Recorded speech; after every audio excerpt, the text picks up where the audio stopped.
we are going to start new topic, that is spore formation and vegetative propagation. First of all, we are going to study about the spore formation. What is spore formation, and in which organism there is reproduction can take place by the spore formation. What is spore? Spore क्या होता है? Spore एक microscopic reproductive unit होता है। ये एक microscopic reproductive unit होता है जो क्या करता है, मींस एक ऐसा रिप्रोडक्टिव यूनिट जिसे हम सीड नहीं कह सकते। ये एक माइक्रोस्कोपिक रिप्रोडक्टिव यूनिट होता है जिसके थ्रू ये रिप्रोडक्शन होता है, जिसे हम स्पोर फॉर्मेशन कहते हैं। स्पोर फॉर्मेशन का process mostly lower division of the plant और फंजाई, ये दो कैटेगरी, जैसा कि हम ऑलरेडी क्लास 9 में किंगडम के बारे में पढ़ चुके हैं, किंगडम प्लांट भी पढ़ चुके हैं, किंगडम फंजाई पढ़ चुके हैं। तो उसी तरीके से स्पोर फॉर्मेशन एनिमल में नहीं होता है, ठीक। ये ना किसी एनिमल में होता है, ना ही यूनिसेलुलर ना ही मल्टीसेलुलर। ये जो स्पोर फॉर्मेशन का प्रोसेस होता है ये होता है किसमें, ये या तो lower division of the plant में होगा या तो फंजाई में होगा। ये माइक्रोस्कोपिक रिप्रोडक्टिव यूनिट होता है। जब ये रिप्रोडक्टिव यूनिट मींस आप लोगों ने बहुत सारे जैसे कि एग्जांपल के तौर पे देखा जाए, आप लोगों ने कॉटन का प्लांट देखा होगा, कॉटन के प्लांट में देखा जाए या मिल्कवीड देखा होगा, मिल्कवीड भी देखे होंगे जिसे आप लोग हिंदी में मदार कहते हैं। मिल्कवीड आप देखते हैं, उस मिल्कवीड में आपने देखा होगा कि मिल्कवीड जो होता है जब उसके सीड जो होते हैं पूरी तरह मैच्योर होते हैं तो बर्स्ट करते हैं, और बर्स्ट करने के साथ साथ उनके साथ साथ रुई जैसे यानी कॉटन बाहर निकल के उड़ता है। उसमें आपने देखा होगा नीचे एक ब्लैक कलर का सीड अटैच होता है, लेकिन वो तो सीड होता है और वो सीड हमें दिखता है, और जब भी वो मूव करता है और जब उसे एक फेवरेबल कंडीशन मिलता है देन वो क्या करता है, रिप्रोड्यूस करता है। उसी तरीके से ये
सीड्स के थ्रू उनके अंदर यानी रिप्रोडक्शन होता है, बट कटिंग के थ्रू हम रोज को कल्टीवेट करते हैं। Next one is layering. Layering is the process in which plant can be produced from the tip of the branches which can be attached into the ground till it can be uprooted. Means that layering वो process है जिसमें किसी भी plant की branch को, उसकी डाली को हम bend करके इसको इस तरीके से, जैसे कि अगर ये plant है, इस plant के branch को यानी ये branch हम ले लें और इस branch को हम soil में अटैच करते हैं और तब तक अटैच करके रखते हैं जब तक ये रूटेड ना, यानी कि रूट अराइज ना हो जाए। जब इनका रूट अराइज हो जाता है देन इस प्लांट को हम उसके पेरेंट प्लांट से डिटैच कर देते हैं और डिटैच करने के बाद एक न्यू प्लांट प्रोड्यूस होता है। जनरली नेचुरली लेयरिंग का प्रोसेस ग्रास में होता है। ग्रास में जनरली आप लोगों ने देखा होगा कि जब भी समर सीजन आता है तो समर सीजन में क्या होता है कि जनरली जो ग्रासेस होती हैं वो सूख जाता है। उसके बाद जब भी उन्हें फेवरेबल कंडीशन यानी कि जब रेनी सीजन आता है, यानी कि जब बारिश होती है, तो ये अपने आप ग्रो कर जाते हैं। ये ग्रो कैसे करते हैं? ये इसी प्रोसेस यानी लेयरिंग के प्रोसेस से इनकी ब्रांचेस जनरली सॉइल में अटैच होती हैं और जब भी इनको फेवरेबल कंडीशन मिलता है एक न्यू प्लांट को ये प्रोड्यूस करते हैं। इस प्रोसेस को हम कहते हैं layering. Next one is grafting. Grafting is that process in which the stem of the two plant can be attached in such a way that a new plant with a new quality can be produced. Means grafting वो process है जिसमें एक मतलब दो plants के stem को इस तरीके से attach किया जाता है ताकि ये एक new plant produce कर सके और एक new quality के plant। लेकिन इसमें बहुत सारे limitation होते हैं। grafting में limitation भी बहुत सारे होते हैं। grafting जनरली fruit trees में होता है और हर एक फ्रूट ट्रीज में ग्राफ्टिंग का प्रोसेस नहीं कराया जा सकता है। और ग्राफ्टिंग के प्रोसेस को करने के लिए एक तरीका होता है जिसमें हम ग्राफ्टिंग का प्रोसेस जब भी करते हैं तो उसमें एक चीज ध्यान दिया जाता है कि ग्राफ्टिंग जब भी किया जाता है तो उसमें प्लांट जो भी प्लांट हम ग्राफ्टिंग के लिए लेते हैं वो एक दूसरे से रिजेंबल करें। मींस दैट ऐसा ना हो कि उनका जो एक आप हर्ब्स ले लें, एक श्रब्स ले लें। जनरली अगर ट्री लेते हैं तो दोनों ट्री होना चाहिए, दोनों का एनवायरमेंट कंडीशन एक जैसा होना चाहिए, न्यूट्रिएंट जो भी उन्हें प्रोवाइड किया जाए लमसम उनका एक ही तरीके के न्यूट्रिएंट उनको प्रोवाइड किया जाए। उन्हीं प्लांट्स में हम ग्राफ्टिंग करा सकते हैं। जैसे हम दो प्लांट लेते हैं, दो प्लांट लिए, इसमें क्या किया जाता है स्लाइटली दोनों प्लांट के स्टेम को कट किया जाता है, लेकिन जनरली स्लाइटली कट किया जाता है। स्लाइटली क्यों कट किया जाता है? ताकि डैमेज ऑफ द सेल कम से कम, क्योंकि अगर हम इसे हॉरिजॉन्टली काटेंगे तो ज्यादा चांसेस हैं कि उसमें सेल्स डैमेज हो जाए। तो स्लाइटली कट करने के नाते इसमें जो डैमेज होगा सेल का वो कम से कम होगा। अब इसमें क्या किया जाएगा कि इस प्रोसेस में एक पार्ट होता है जो सॉइल से अटैच, यानी कि जो ऐसा प्लांट जिसका स्टेम आपने कट तो किया लेकिन उसके अपर पार्ट को रिमूव किया, उसके जो नीचे वाला पार्ट यानी जिसे हम रूटेड पार्ट कहते हैं उसको हम बोलते हैं स्टॉक। उसे जो वो प्लांट जिसका पार्ट रूटेड है यानी सॉइल से अटैच्ड है उसे हम स्टॉक कहते हैं। एक ऐसा प्लांट आपने लिया जिसको आपने कट करके इसका स्टेम इस पे आपको अटैच करना, यानी ऐसा पार्ट यानी दूसरे प्लांट का जो पार्ट आपने इस पे अटैच किया उसे हम कहते हैं स्क्योन और स्टॉक। ये दो पार्ट कहलाते हैं। इसमें हमको ध्यान देना, जैसे एग्जांपल के तौर पे अगर हम लेते हैं तो अगर एग्जांपल लें तो एप्पल ले लें, पियर्स ले लें, पीच ले लें। इन फ्रूट ट्रीज का जनरली ग्राफ्टिंग किया जाता है। मैंगो ट्रीज में भी ग्राफ्टिंग किया जाता है। जनरली आपने देखा होगा कि एक सुना भी होगा कि जैसे मैंगो के ट्रीज पे एक ही मैंगो के ट्री पे बहुत सारे अलग अलग वैरायटी के मैंगोज जो होते हैं वो प्रोड्यूस होते हैं। वो कैसे होते हैं? By this process known as the grafting.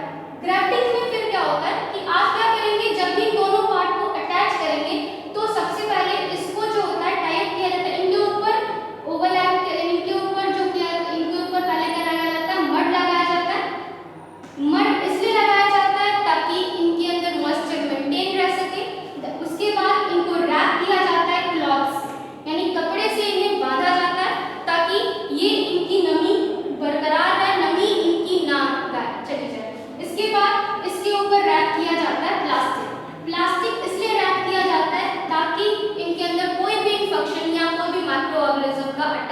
ना हो सके। उसके बाद जब ये दोनों प्लांट अटैच हो जाते हैं तो अब एक सवाल होता है कि आखिर जब हमने दो प्लांट्स को अटैच किया है, दो प्लांट्स को जब हमने अटैच किया तो इसमें जैसे कि एग्जांपल के तौर पे हमने पियर्स और पीच दो को अटैच किया, तो एक सवाल ये आता है सबके माइंड में, शायद आ भी रहा होगा कि ये कौन सा फ्रूट प्रोड्यूस करेगा और क्वालिटी किस फ्रूट की जाएगी। तो जब भी ग्राफ्टिंग अगर हम लेते हैं तो जो रूटेड प्लांट होता है, रूटेड प्लांट की क्वालिटी उसमें क्या करती है, जाती है। यानी कि मान लीजिए कि यहाँ पे पियर्स की प्लांट के ऊपर हमने पीच की ग्राफ्टिंग की, तो पियर्स की क्वालिटी जाएगी लेकिन जो फ्रूट प्रोड्यूस होगा वो पीच प्रोड्यूस होगा। यानी जो स्टॉक हमने अटैच किया है उसका फ्रूट होगा और जो स्टॉक है उसकी क्वालिटी इसके अंदर जाएगी। यानी कि एक ऐसा फ्रूट, यानी कि जो फ्रूट होगा वो पीच ही प्रोड्यूस होगा with the quality of the Apple, या फिर कह सकते हैं पियर्स, जिसके ऊपर भी आपने ग्राफ्टिंग की है उस प्लांट का जो क्वालिटी है उसके अंदर आएगी। ये होता है आपका ग्राफ्टिंग। ग्राफ्टिंग क्या लिमिटेशन ये है, ग्राफ्टिंग की लिमिटेशन है कि ये एक जनरली एक रिप्रोडक्टिव पार्ट, ये रिप्रोडक्शन में नहीं आएगा क्योंकि इसमें हम दो प्लांट्स को कट करके एक पे अटैच करते हैं